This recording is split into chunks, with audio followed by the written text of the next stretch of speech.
Hello everyone, my name is Ratu Angelica with student number 124, and today I'm going to present you guys the narration for the story titled Frog, Where Are You? As my final assignment for advanced speaking. Enjoy!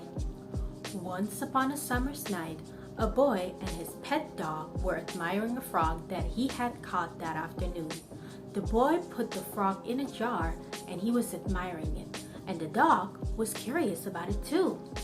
Soon after their curiosity was sated, the boy and his pet dog fell asleep.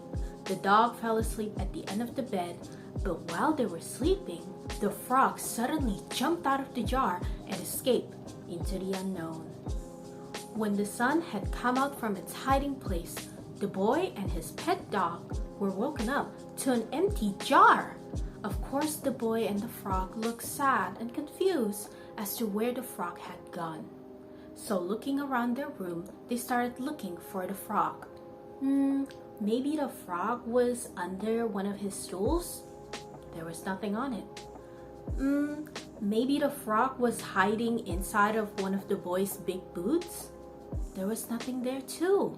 The dog was also searching for the frog, sticking its head inside of the jar, but ended up stuck in it. The boy finally opened his window and screamed out loud into the unknown. "Little frog, where are you?" the boy screamed. The dog also jumped into the window, the head still stuck inside the jar. But while the boy was still looking for the frog, the dog suddenly jumped out of the window and onto the ground.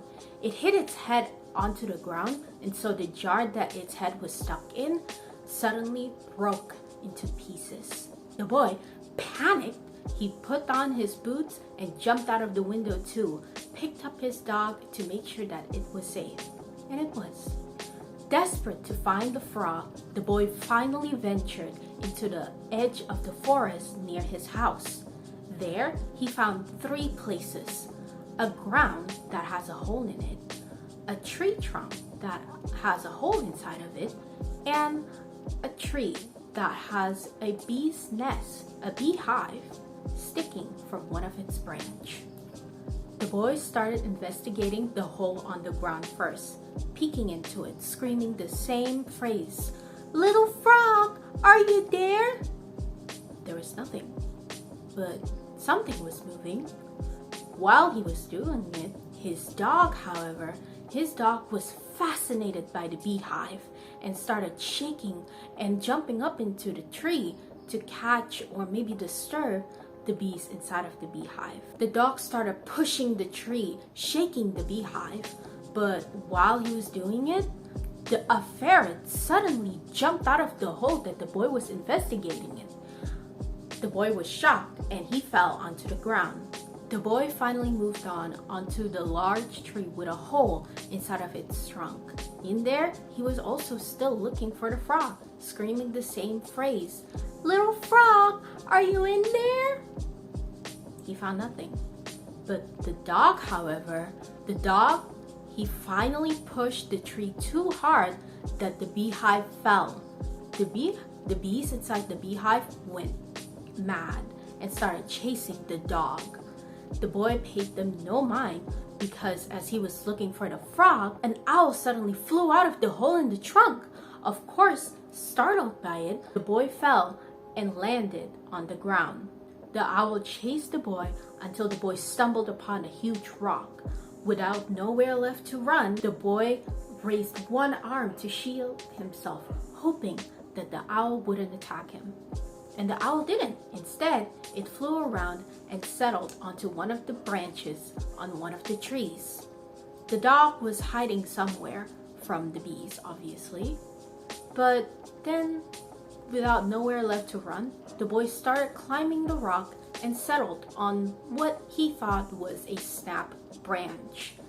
The dog finally came out of its hiding place, still wary for the bees. But what he thought was a snap tree branch turned out to be a deer's antler, and the deer was obviously disturbed by this and lifted up the boy onto his head. The boy screamed, "Oh, doggy, help me!" And dog started chasing after the deer with the boy still on the deer's head. The deer finally walked towards a ledge, desperate to free the boy from its antlers, while the dog was still chasing after it. The deer finally approached the ledge and shook his head so hard that the boy fell over from its antlers and landed onto a puddle. The dog followed the boy, obviously, and also fell onto the puddle. The puddle was not deep, but it was enough to wet the dog. So after the boy pulled himself off, he picked up his dog and put it on its head, giving it time to dry itself. But across from the puddle, there was a snapped tree trunk over it, and so the boy went to investigate it. This time, he shushed the dog because he didn't want the dog to cause any more trouble than it already did.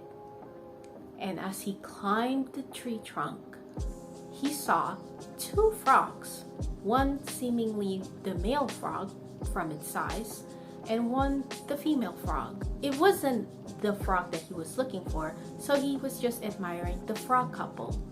But suddenly, the grass ruffled, and out came these tiny little frogs, 6 baby frogs in fact, and one of them was the jumping frog, the escaped frog that the boy was desperately looking for.